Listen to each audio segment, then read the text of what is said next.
الحمد للہ رب العالمین والعاقبۃ للمتقین والصلاة والسلام علی سید الانبیاء والمرسلین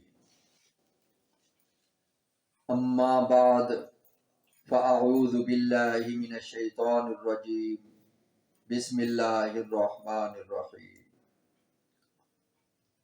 اتل ما اوحی الیک من الکتاب واقم الصلاۃ ان الصلاۃ تنہی عن الفحشاء والمنکر ولذکر اللہ اکبر واللہ یعلم ما تصنعون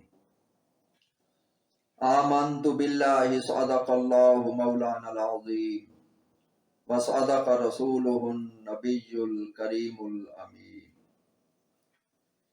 ان اللہ وملائکتہ یصلون علی النبی یا ایہا الذین آمنوا صلوا علیہ وسلموا تسلیما اللہم صل علی سیدنا ومولانا محمد وعلی آل واصحاب سیدنا ومولانا محمد وبارک وسلم وصلوا علیہ۔ حضرات محترم، ابھی جو آپ کے سامنے اللہ رب العزت نے مجھے قرآن پاک کی آیات مبارکہ پڑھنے کا جو شرف بخشا ہے اور آپ لوگوں کو جو سننے کا شرف بخشا ہے، دعا ہے کہ اللہ رب العزت اپنی رحمت سے اپنی بلند بارگاہ میں مقبول اور منظور فرمائے۔ حضرات محترم، عام طور پر دیکھا گیا ہے جب کوئی مہمان ودا ہوتا ہے تو اس کا میزبان اسے ضرور کوئی نہ کوئی تحفہ دے کر رخصت کرتا ہے۔ تو پروردگار عالم نے شب معراج پر اپنے پیارے محبوب کو ایک خوبصورت تحفے سے نوازا، اور یہ تحفہ نماز کی صورت میں تھا۔ مالک کائنات نے سرتاج الانبیاء کی امت کو بہترین امت قرار دیا، اس لیے اللہ رب العزت نے محبوب دو عالم کے معجزہ معراج میں امت مصطفیٰ کو بھی حصہ عطا فرمایا۔ اللہ رب العزت نے اپنے محبوب کی امت کی بلندی، درجات، خیر و برکت اور اصلاح و فلاح کا بیش بہا تحفہ صلاۃ عطا فرمایا۔ رحمت دو عالم نے فرمایا الصلاۃ معراج المؤمنین، نماز مومن کی معراج ہے، اور مالک حقیقی کے دربار حضوری کا نام معراج ہے۔ معراج حضور اقدس صلی اللہ علیہ وآلہ وسلم کی نبوت اور رسالت کا عظیم معجزہ ہے، اور جس معجزے سے پوری امت انشاءاللہ قیامت تک فیض حاصل کرتی رہے گی۔ نبی پاک کے ارشادات کے مطابق جو بھی امتی دن میں 5 دفعہ نماز ادا کرے گا وہ ایسے ہے جیسے وہ دن میں 5 دفعہ معراج روحانی کی سعادت اور برکت حاصل کرے گا۔ نماز کی اہمیت کا اندازہ اس بات سے بھی لگایا جا سکتا ہے کہ پوری شریعت اور اس کے احکامات مکہ مکرمہ اور مدینہ منورہ میں نازل ہوئے۔ دین کے تمام احکامات ہدایت، کشف و الہام اور وحی کے ذریعے دیے گئے۔ ان احکامات کو جبرائیل علیہ السلام کی وساطت سے حضور صلی اللہ علیہ وآلہ وسلم تک پہنچایا گیا۔ لیکن جب نماز کی باری آئی تو اللہ رب العزت نے فرمایا اے میرے محبوب، باقی دین تو ہم نے فرش پر بھیج دیا ہے، لیکن نماز کا تحفہ آپ کو عرش پر دیا جائے گا۔ اللہ رب العزت نے فرمایا اے میرے محبوب، آپ کو اور آپ کی امت کو ایسی نعمت سے نوازا گیا ہے جو نہ تو کشف کے ذریعے، نہ الہام کے ذریعے، نہ وحی کے ذریعے، اور نہ ہی جبرائیل امین کے ذریعے دی جا سکتی ہے۔ اس کے لیے میرے محبوب آپ کو میرے دربار صمدیت میں حاضر ہونا ہوگا تاکہ وہ نعمت عظمیٰ بغیر کسی واسطے سے آپ کو عطا کی جا سکے۔ تو خالق کائنات نے حضور صلی اللہ علیہ وآلہ وسلم کو معراج جیسا اعلیٰ، اونچا اور افضل منصب عطا فرمایا۔ محبوب کائنات کو ایوان قدرت کی تنہائی میں باطنی قرب کے ساتھ ساتھ ظاہری قرب بھی نصیب ہوا۔ امام الانبیاء کو شرف ہم کلامی بخشا گیا۔ قرآن مجید گواہی دیتا ہے فَأَوْحَى إِلَىٰ عَبْدِهِ مَا أَوْحَى۔ اللہ رب العزت نے اپنے پیارے محبوب کو وحی کی، اور جس کی تفصیل کا پتہ وحی کرنے والے کو ہے یا ان کو ہے جن پر وحی کی گئی۔ حضور صلی اللہ علیہ وآلہ وسلم نے معراج سے واپس آ کر اس وحی کا انکشاف فرمایا کہ آپ صلی اللہ علیہ وآلہ وسلم اپنی امت کے لیے 5 نمازوں کا خدائی انعام لائے ہیں۔ سرکار دو جہاں نے نماز کی اہمیت اور فضیلت اس طرح فرمائی کہ اس عطا نعمت کے لیے مولا کریم نے مجھے خاص طور پر عرش عظیم پر بلایا تھا۔ نماز ایسی نعمت اور اعزاز ہے جو نماز پڑھنے والے صاحب ایمان کے لیے معراج کا درجہ رکھتی ہے۔ اس لیے فرمایا الصلاۃ معراج المؤمنین، نماز مومن کے معراج ہے، اور معراج رب تعالیٰ کی حضوری کا دوسرا نام ہے۔ نماز مالک اور بندے کے درمیان رابطے کا کام دیتی ہے۔ جب بندے کا مالک کے ساتھ تعلق قائم ہو جائے تو پھر سارے رابطے کٹ جاتے ہیں۔ حضور صلی اللہ علیہ وآلہ وسلم نے ایک مقام پر فرمایا، تو خدا کی عبادت اس طرح کر جیسے عبادت کرتے ہوئے خدا تعالیٰ کو تو اپنے سامنے دیکھ رہا ہے۔ نماز ادا کرتے وقت ایک مومن کا یہی تصور ہونا چاہیے۔ اگر ایمان کمزور ہو تو کم از کم نماز پڑھتے وقت یہی سوچ لیا جائے کہ خدا تعالیٰ مجھے دیکھ رہا ہے۔ اگر ایمان کا یہ درجہ ہماری زندگی میں آ جائے تو ہماری دین اور دنیا دونوں سنور سکتے ہیں۔ ایک مسلمان جب نماز کی نیت باندھ کر اللہ اکبر کہتے ہوئے نماز میں داخل ہوتا ہے تو اس تکبیر کو تکبیر تحریمہ کہا جاتا ہے، یعنی حرام کر دینے والی۔ جب کوئی شخص نماز ادا کرتے ہوئے اپنے آقا اور مولا سے ہم کلام ہوتا ہے تو پھر دنیا کی ہر چیز اس پر حرام ہو جاتی ہے۔ نماز کے علاوہ کھانا پینا، کسی سے بات چیت کرنا، کسی اور طرف دھیان دینا، یہ سب حرام ہو جاتا ہے۔ حق بھی یہی ہے کہ ایک بندہ اپنے مالک کے دربار میں اسی توجہ اور انہماک کے ساتھ کھڑا ہو۔ دین کے اندر باقی عبادات میں یہ قید نہیں ہے۔ روزہ بڑی افضل عبادت ہے، لیکن روزے کے دوران آپ بول سکتے ہیں، باتیں کر سکتے ہیں، معاملات طے کر سکتے ہیں۔ حج کے دوران بھی کوئی قید نہیں ہے، کسی چیز کی پابندی نہیں ہے۔ صرف نماز ہی ایک ایسا عمل ہے جس میں مسلمان پابند ہے۔ جب رب تعالیٰ کے دربار میں حاضر ہو تو پھر وہ دنیا کی تمام سرگرمیوں سے بے نیاز ہو جائے۔ اس کا یقین اور ایمان یہ ہو کہ وہ خدا کو دیکھ رہا ہے اور خدا تعالیٰ اسے دیکھ رہا ہے۔ ایک عام ملازم اور نوکر کی کیا مجال ہے جو اپنے مالک کے سامنے کھڑا ہو کر وہ ادھر ادھر دیکھ لے؟ وہ تو خالق کائنات اور مالک کائنات ہے جس کے حکم کے بغیر ایک پتا تک نہیں ہل سکتا۔ جب اس کے دربار سمدیت میں مومن کھڑا ہو تو حق بھی یہی بنتا ہے کہ وہ سارے رشتے اور تعلق منقطع کر کے ایک وفادار بندے کی طرح کھڑا ہو۔ اس کی تکبیر اور ثنا میں وہ اپنوں اور بیگانوں تک سب کو بھول جائے۔ حضرت علی کا مشہور واقعہ ہے کہ ایک جنگ میں آپ کی پنڈلی میں تیر کا ایک چھوٹا سا ٹکڑا رہ گیا تھا جو آپ کو بڑی تکلیف دیتا تھا۔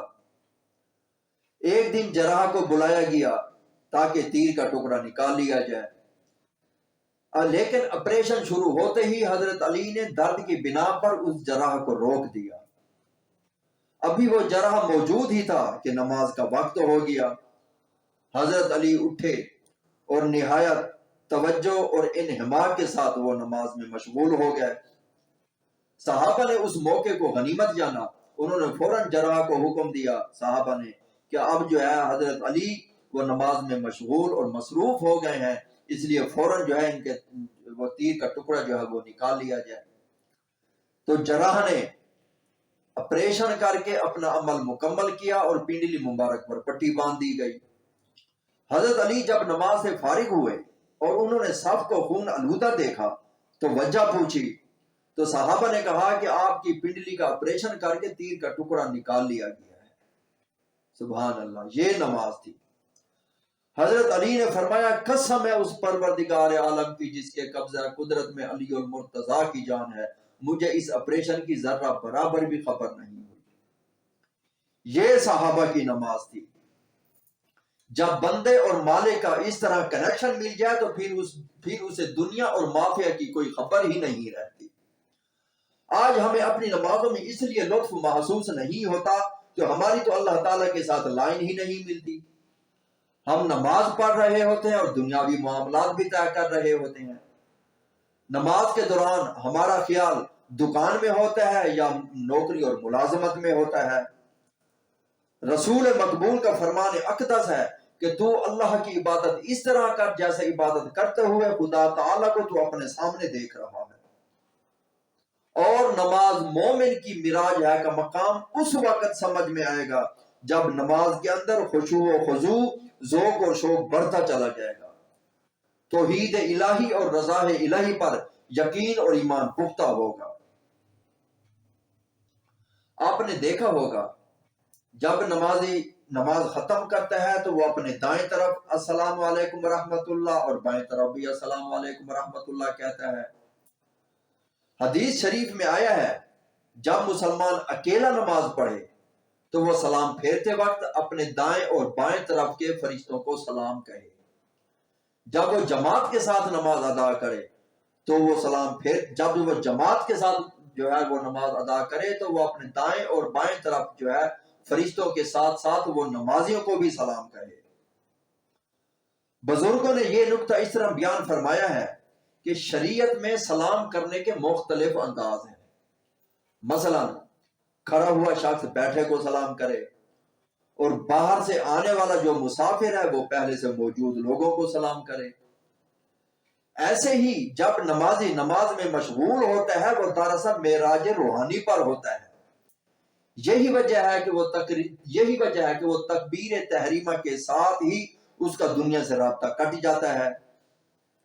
جب وہ معراج روحانی سے واپس آتا ہے تو حکم ہے کہ وہ اپنے دائیں اور بائیں والوں کو سلام کرے، کیونکہ باہر سے آنے والوں کے لیے دوسروں پر سلام کرنا واجب قرار دیا گیا ہے۔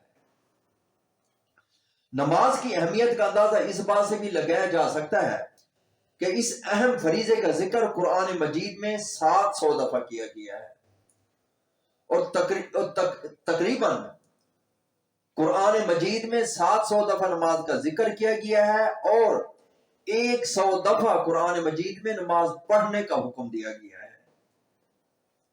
اللہ رب العزت اپنے محبوب اور خصوصاً امام الانبیاء کی امت کے لیے بڑے مہربان ہیں۔ اس کا اندازہ اس بات سے بھی لگایا جا سکتا ہے کہ حضرت آدم علیہ السلام کو سجدہ کرنے کا حکم اللہ تعالیٰ نے صرف ایک دفعہ دیا تھا، اور شیطان فلسفے میں پڑ گیا تو اللہ تعالیٰ نے اسے مردود کر کے دھتکار دیا۔ حالانکہ وہ شیطان عبادت اور ریاضت میں کسی سے کم نہیں تھا۔ مالک الملک اتنے رحیم اور کریم ہیں کہ اللہ رب العزت اپنے محبوب کی امت کو بار بار نماز کی تلقین کرتے ہیں۔ تو میرے بھائیوں، اگر شاگرد استاد کا حکم نہ مانے، بیٹا باپ کا کہا نہ مانے، اور چپراسی دفتر کے صاحب کا حکم نہ مانے تو پھر کیا ہوگا؟ تو ظاہر سی بات ہے شاگرد کو مکتب سے نکلنا پڑے گا، اور بیٹے کو گھر چھوڑنا پڑے گا، اور اس چپراسی کو نوکری سے ہاتھ دھونے پڑیں گے۔ تو میرے بھائیوں غور فرمائیں کہ اللہ تعالیٰ ایسا خالق اور مالک ہے کہ وہ اپنے بندوں کو رزق بھی دیتا ہے، مال بھی دیتا ہے، اولاد بھی دیتا ہے، عزت بھی دیتا ہے، مقام بھی دیتا ہے، منصب بھی دیتا ہے، اور دنیا کی تمام نعمتیں بھی دیتا ہے، اور دین اور دنیا کی وہ تمام سرخرائیاں بھی دیتا ہے۔ تو میرے بھائیوں، ایسے مالک کا حکم نہ ماننا کتنی بری بات ہے۔ ایسا مالک اگر اپنے بندوں کو 100 دفعہ کسی کام کے لیے کہے تو کیا وہ مالک ناراض نہیں ہوگا؟ نماز دین کا اہم ستون ہے، الصلاۃ عماد الدین، جس پر دین کی عمارت کھڑی ہے۔ نماز کی اہمیت کا اندازہ اس بات سے بھی لگایا جا سکتا ہے کہ روز محشر سب سے پہلے نماز کے متعلق ہی سوال کیا جائے گا۔ یہی وجہ ہے کہ سرور کائنات نے نماز کے بارے میں سخت تاکید فرمائی ہے، یہاں تک آپ نے فرمایا کہ اپنے بچوں کو نماز کی عادت ڈالو۔ جب آپ کے بچے 10 سال کے ہو جائیں اور وہ نماز پڑھنے میں سستی اور کوتاہی کرنے لگے تو ان کو مار پیٹ کر ان کو نماز پڑھو۔ وہ اس لیے کہ بچے جو ہے وہ نرم شاخ کی مانند ہوتے ہیں، بچپن میں پڑی ہوئی عادتیں بڑی عمر میں پختہ ہو جاتی ہیں۔ اسی لیے جب بچہ بچپن میں نماز پڑھتا ہے، یہ والدین کی ذمہ داری ہے کہ وہ خود بھی نماز پڑھنے جائیں اور وہ اپنے بچوں کو بھی ساتھ لے کر جائیں۔ جب وہ والدین خود نماز پڑھنے جائیں گے اور بچوں کو بھی جب ساتھ لے کر جائیں گے تو ان بچوں کی نماز میں عادت جو ہے وہ بنتی چلی جائے گی، کیونکہ جب بچپن میں جو بچے نماز پڑھتے ہیں تو بڑی عمر میں یہ عادت اور بھی پکی ہو جاتی ہے۔ نماز کے بارے میں اللہ تعالیٰ کا پاک ارشاد ہے کہ نماز بے حیائی اور نامعقول کاموں سے باز رکھتی ہے۔ نماز کی اہمیت کا اندازہ اس بات سے بھی لگایا جا سکتا ہے کہ نماز کسی حالت میں بھی معاف نہیں ہے۔ اگر کوئی شخص کھڑا ہو کر نماز نہیں پڑھ سکتا تو وہ بیٹھ کر پڑھ لے۔ بیٹھ کر پڑھنے میں اگر اس کی ہمت جو ہے وہ کام نہیں کرتی، اگر وہ بیٹھ کر بھی صحیح طرح نماز نہیں پڑھ سکتا تو وہ لیٹ کر پڑھ لے۔ لیٹ کر نماز پڑھنے میں بھی اگر اس کو دشواری ہوتی ہے تو وہ اشاروں سے پڑھ لے۔ اللہ تعالیٰ نے مومنوں کے لیے اتنی آسانیاں پیدا کر دی ہیں کہ اللہ تعالیٰ چاہتا ہے کہ میرے مومن ہر وقت اللہ تعالیٰ چاہتا ہے کہ میرے مومن ہر وقت روحانی معراج سے لطف اندوز ہوتے رہیں۔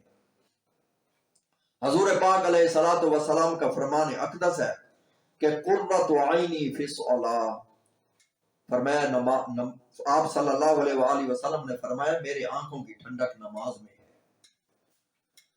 معلوم ہوا جو امتی نماز پڑھتا ہے تو اس کا براہ راست سرکار دو عالم صلی اللہ علیہ وآلہ وسلم سے رشتہ، محبت اور شفقت بڑھتا چلا جاتا ہے، کیونکہ نماز آنکھوں کی ٹھنڈک ہے۔ تو حضور صلی اللہ علیہ وآلہ وسلم کو اپنے امتی کے اس عمل سے کتنی ٹھنڈک اور راحت حاصل ہوگی۔ حدیث مبارکہ میں آتا ہے کہ آپ صلی اللہ علیہ وآلہ وسلم نے فرمایا کہ میری امت کے اعمال جو ہے وہ میرے سامنے پیش کیے جاتے ہیں، اور آپ صلی اللہ علیہ وآلہ وسلم جب اپنی امت کے نیک اعمال دیکھتے ہیں تو حضور کو بڑی خوشی ہوتی ہے، جبکہ برے اعمال دیکھ کر آقا علیہ الصلوۃ والسلام بہت بے چین ہو جاتے ہیں۔ تو میرے بھائیوں یہ یاد رکھیں، یہ ہمارا سب کا یہ عقیدہ اور ایمان ہونا چاہیے کہ حضور صلی اللہ علیہ وآلہ وسلم کو معراج جسمانی نصیب ہوا تھا۔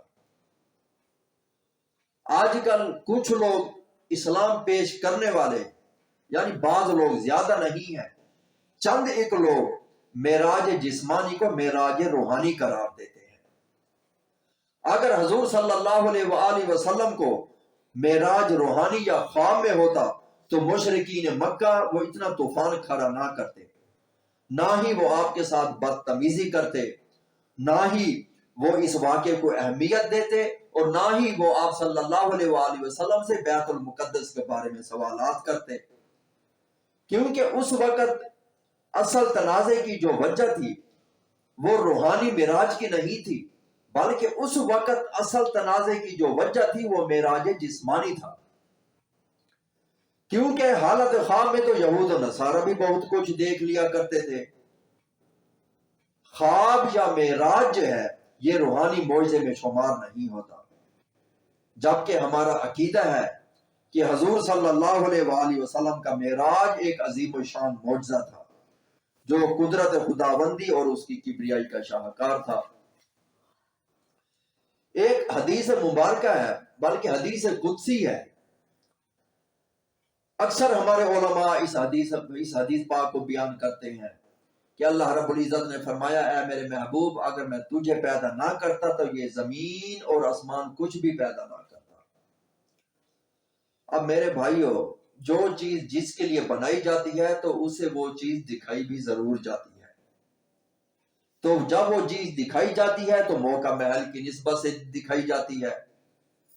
تو اللہ رب العزت نے اپنے محبوب کے لیے جو یہ زمین اور آسمان بنائے ہیں، تو اس لیے ضروری تھا کہ خالق کائنات نے اپنے محبوب کو اس کے لیے جو بنائے گئے یہ زمین اور آسمان ہیں، یہ دکھانے کے لیے اللہ رب العزت نے اپنے محبوب کو آسمان پہ بلایا، آسمان کی سیر کرائی اور یہ سارے نظارے کرائے کہ اے میرے محبوب، یہ سب کچھ میں نے تیرے عشق میں کیا ہے، یہ سب کچھ میں نے تیری خاطر بنائے ہیں۔